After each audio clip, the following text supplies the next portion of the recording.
Roma, a cidade que é referência em diversas áreas e em todas, com a máxima excelência. A Cidade Eterna oferece ao visitante momentos marcantes, com templos e monumentos de encher os olhos.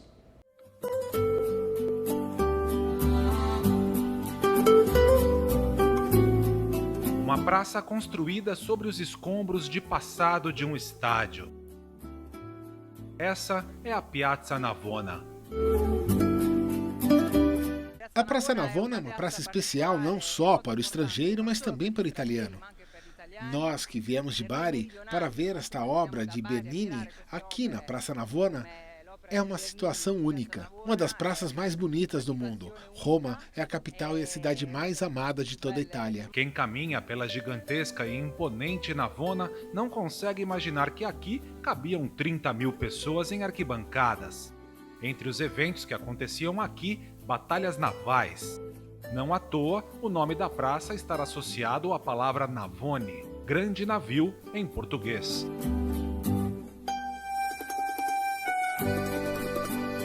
A praça foi toda remodelada no século XV, a pedido do Papa Inocêncio X e da família Pamphili, uma das famílias papais italianas mais poderosas. Esse lugar já foi um mercado a céu aberto também. A Fonte do Mouro foi revitalizada no século XVII a partir do desenho de Bernini. Ela traz um mouro lutando contra um golfinho.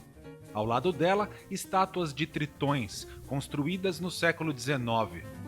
Antes de se chamar Fontana del Moro, era conhecida como Fonte do Caracol, uma obra original de Giacomo della Porta e erguida no século XVI. A Fonte de Netuno também foi erguida baseada nos desenhos de Della Porta, em 1574. E acabou por ganhar novas esculturas em 1878, quando autoridades romanas decidiram, digamos, harmonizar o monumento com outra fonte construída por Bernini. Assim, La Fontana del Nettuno ganhou mais duas esculturas, Nereida com os querubins e cavalos marinhos, e Netuno luta contra um polvo. E a Fonte dos Quatro Rios, que tem histórias curiosas por trás da sua construção. A inspiração para ela partiu dos 4 rios mais importantes dos territórios por onde o cristianismo se espalhou.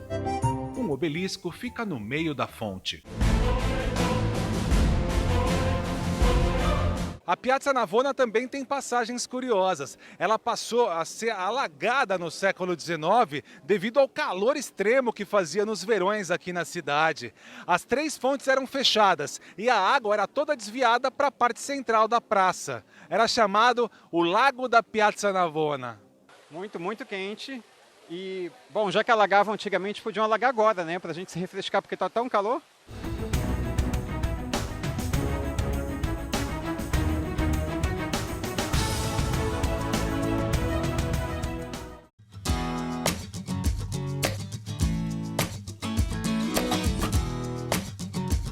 Roma é apaixonante, uma cidade onde cada metro quadrado é um desfile de histórias, belezas, descobertas. Que o diga essa escadaria. São 135 degraus, que passaram por restauração em 2016.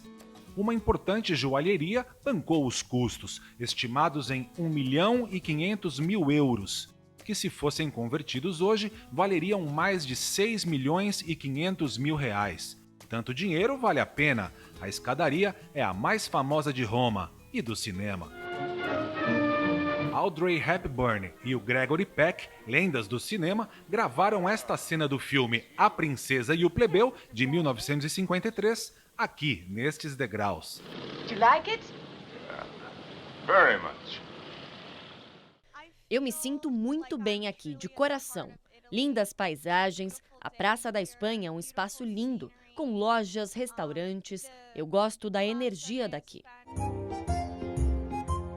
Na primavera, ela é tomada por azaleias que ornamentam e deixam ainda mais bonito o caminho até a Igreja Santa Trindade do Monte.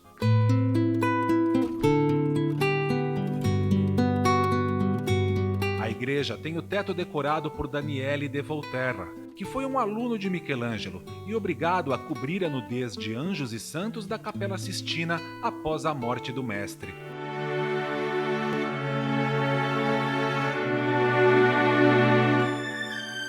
Nessa região também está uma coluna com a imagem de Imaculada Conceição.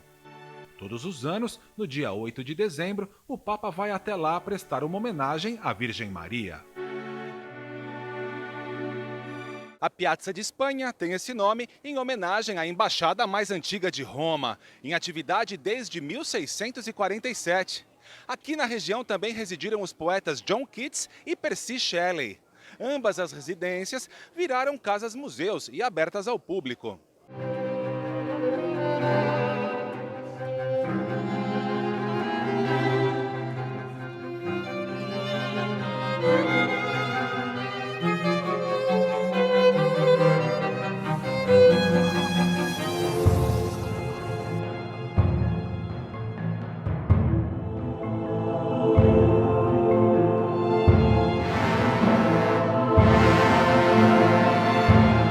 Uma pirâmide no centro histórico de Roma. Esta chama a atenção e desperta a curiosidade. Mas o que faz no coração de Roma? Efetivamente parece diferente. Seu tamanho, sua forma, seu material, ela me parece um pouco descontextualizada nessa área. Mas tudo é possível. Estamos em Roma. Não posso declarar minha opinião. Excêntrica, a tumba de Caio Sestio era uma homenagem à conquista do Egito pelos romanos. 4 pirâmides foram construídas por toda a capital italiana como uma celebração ao novo território, mas somente esta resistiu bravamente ao tempo. Na Idade Média foi criada uma lenda que dizia que dentro da pirâmide estavam os túmulos de Rômulo e Remo. Mas em 1600 foi encontrada uma inscrição dentro da pirâmide que confirmaria que o monumento foi projetado para ser o túmulo de Caio Sestio Épulo. Assim como os egípcios, Caio Sestio também foi enterrado com riquezas, que logo foram roubadas do mausoléu. Acredita-se que elas tenham sido levadas por um túnel cavado um pouco abaixo da estrutura e que é possível ser visto por visitantes. Os restos mortais dele também foram levados daqui. De uma das fachadas mais excêntricas de Roma para outra, mais imponente e histórica.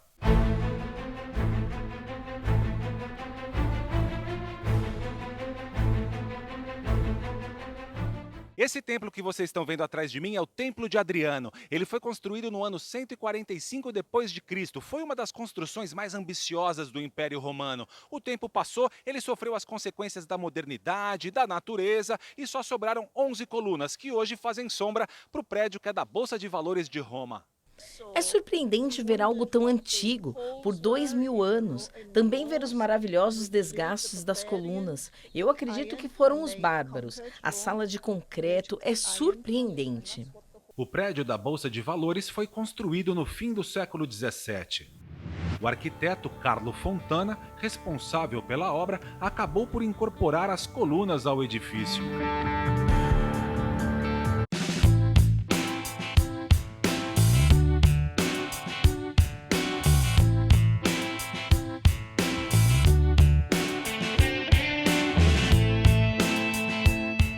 Praça de Pedra para aquela que talvez seja uma das praças mais populares de Roma, a Piazza del Popolo, a Praça do Povo. Estes portões já foram a entrada principal de Roma durante o Império. A área passou por intervenções na época em que Roma ainda era um estado papal e por isso tem traços tão diferentes na arquitetura e nos edifícios que aqui existem. Há até um obelisco em homenagem a um faraó egípcio.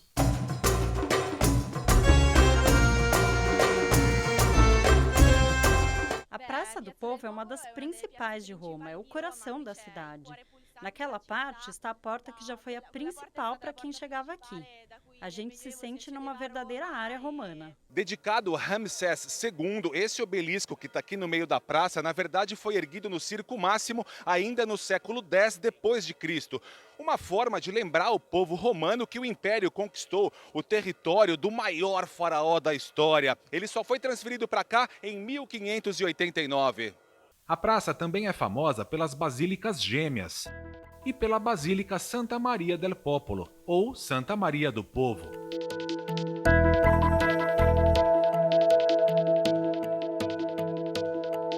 No século XV, foi revitalizada e ganhou ares renascentistas. Aqui também, na praça, há um museu dedicado a Leonardo da Vinci, morto há 500 anos.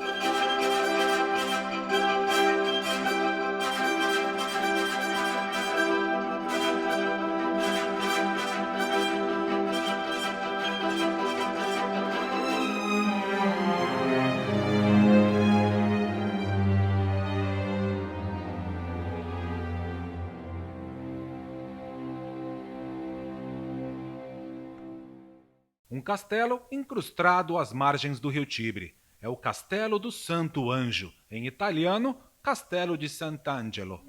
Construído no ano de 139 a.C., era para ser um mausoléu para a família do imperador Adriano. Inclusive, era essa a função do local até 403 d.C., quando se tornou uma instalação militar e mais tarde a residência de nobres italianos e até papas. Diz a lenda que o nome do Castelo do Santo Anjo seria uma referência ao arcanjo São Miguel e teria como protagonista a Roma do século VII e Gregório I, que foi papa entre 590 e 604. Naquela época, a população estava sendo dizimada por uma peste. Para invocar a misericórdia divina, o Papa Gregório I organizou uma procissão de 3 dias com toda a população da cidade. Após passar pelos mortos e doentes, na altura do mausoléu de Adriano, os romanos notaram no céu violeta a figura luminosa de um anjo com uma espada nas mãos. 29 de agosto de 590. A partir daquela noite, a peste desapareceu e o mausoléu de Adriano ganhou o nome de Castelo do Santo Anjo.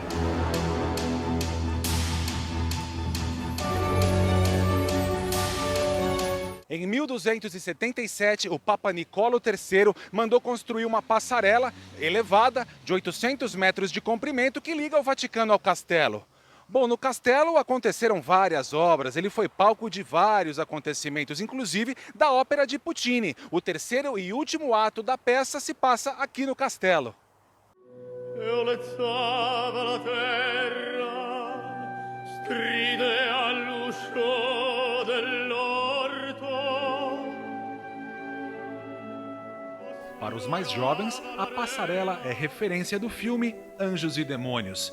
A franquia é inspirada no livro O Código da Vinci, de Dan Brown e estrelada por Tom Hanks.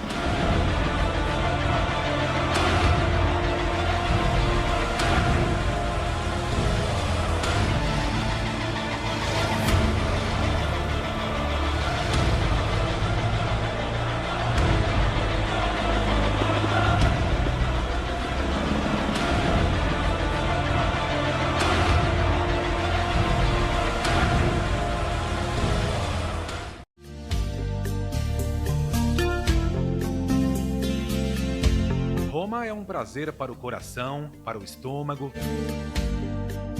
para a alma e para os olhos. Estamos a caminho do Campo dei Fiori, o famoso Campo de Flores de Roma. De manhã, um tradicional mercado ao ar livre. Posso prendere? Grazie. De noite, cenário para os cafés mais deliciosos de Roma. A tradição popular diz que o nome dessa praça se refere a Flora, uma mulher muito amada por Pompeu, o grande general romano. É muito mais provável que esse nome tenha sido dado por volta do ano 1300, quando o local foi abandonado e coberto por pastagem e algumas flores. Com o passar dos séculos, ele virou ponto de encontro de mercadantes, peregrinos em pousadas e hospedarias que tinham por aqui. E também era frequentada por mulheres camponesas que carregavam suas cestas cheias de frutas e flores.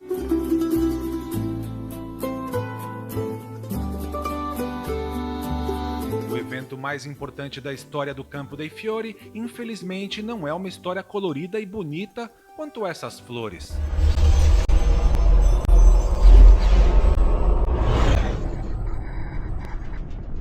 Foi Foi aqui que a Santa Inquisição queimou vivo o filósofo Giordano Bruno, em 17 de fevereiro de 1600, por heresia.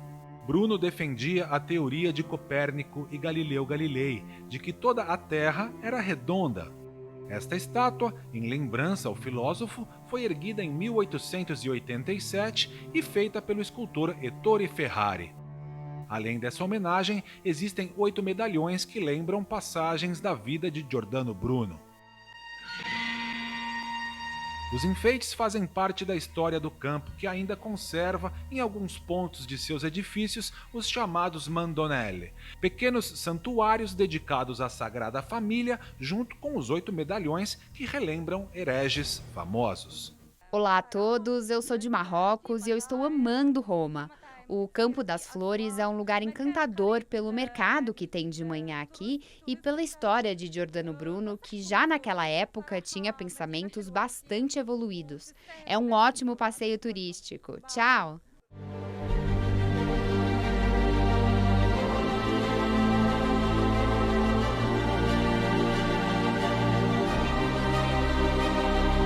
E quem disse que Roma só tem monumentos e edifícios que agregam para a sua história?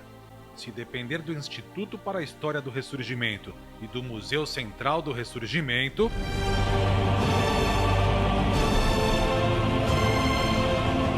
a questão é bem simples. Inaugurado em 1911 para homenagear Vittorio Emanuele II, primeiro rei da Itália depois da unificação, ele é composto por dezenas de colunas e escadas, todas em mármore branco.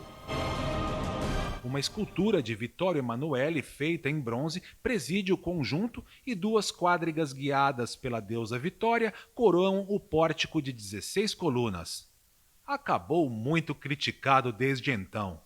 É que diversos e valiosos prédios tiveram que ser demolidos para deixar espaço livre e vários italianos não gostaram nada da ideia de ter um prédio como esse chamando tanta atenção. O importante é que o monumento ele guarda a tumba do soldado desconhecido. Aqui é o lugar onde brilha a chama eterna, sempre guardada por 2 soldados.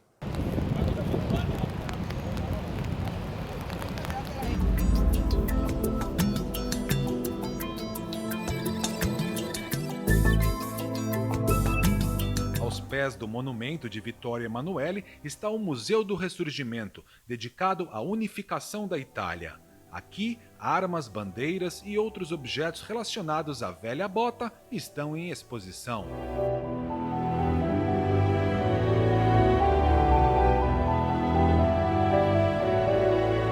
Saímos do altar da pátria, vamos para o Palácio da Civilização Italiana, ou o Coliseu Quadrado. O nome é porque, assim como o Coliseu, o prédio tem arquitetura única e porque poucas pessoas sabem o nome verdadeiro do local. Imponente, o símbolo da arquitetura fascista era para ser destaque da Exposição Romana Universal em 1942. A construção, que começou em 1936, só foi inaugurada anos depois, na década de 50. Assim como o evento, as obras foram paralisadas devido à Segunda Guerra Mundial. O palácio também foi cenário de grandes filmes de Bernardo Bertolucci e Federico Fellini, que filmou um dos 4 episódios do filme Boccaccio 70 com Anita Ekberg, já famosa pela cena do banho na Fontana di Trevi com Marcello Mastroianni.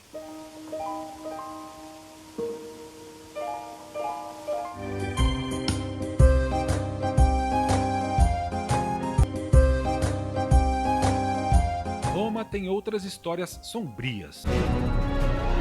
Este é o último gueto da época da Roma Antiga e se tornou ainda mais conhecido quando os nazistas reintroduziram essa zona de exclusão nos anos 30 pela Europa. Conhecido como Gueto Hebreu, a região foi uma escolha do Papa Paulo IV em 1555. A lei assinada por ele determinava que os judeus ficassem confinados nesse pedaço de terra, muitas vezes em condições desumanas. É bom dizer que os hebreus já habitavam Roma há pelo menos 2000 anos e muitos tinham posições importantes na sociedade italiana. Esse pedaço de terra chegou a ser murado e ter portões que eram trancados todas as noites. O mais curioso é que essa medida chegou a ser saudada por alguns judeus que pensavam estar protegidos de ataques cristãos. Eles não tinham permissão para possuir nenhuma propriedade, nem mesmo no gueto. Os donos cristãos de casas no gueto podiam manter sua propriedade, mas por causa da lei de direito de posse, não podiam expulsar os judeus nem aumentar os aluguéis.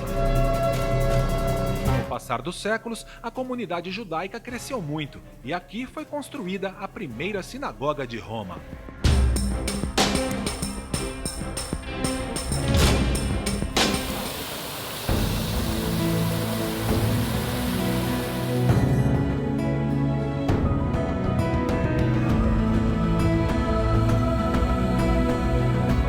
É chegada a hora da nossa última parada em Roma. E não poderia ser em outro lugar que não o Quartiere Coppede.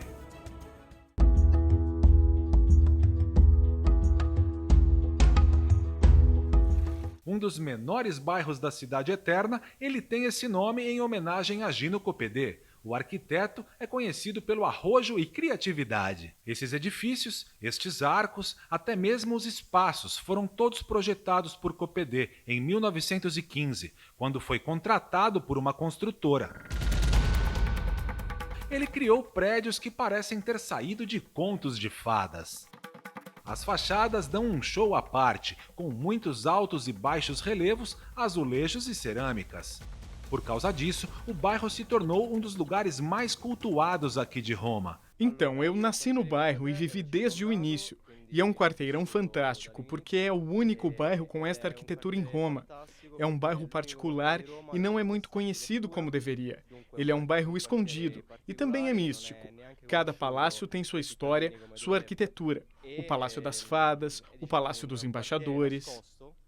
Mas tem quem diga que a inspiração para tudo aqui no Quartiere Coppede surgiu com as imagens surreais do filme Cabiria. O longa, um épico do cinema mudo lançado em 1914, teria dado ao arquiteto responsável os primeiros insights do que poderia ser a região.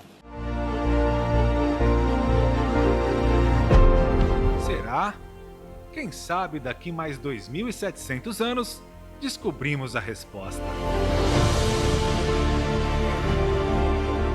E o Documento Verdade fica por aqui. As reportagens que você assistiu neste programa também estão disponíveis no portal e YouTube da Rede TV. Até o próximo programa.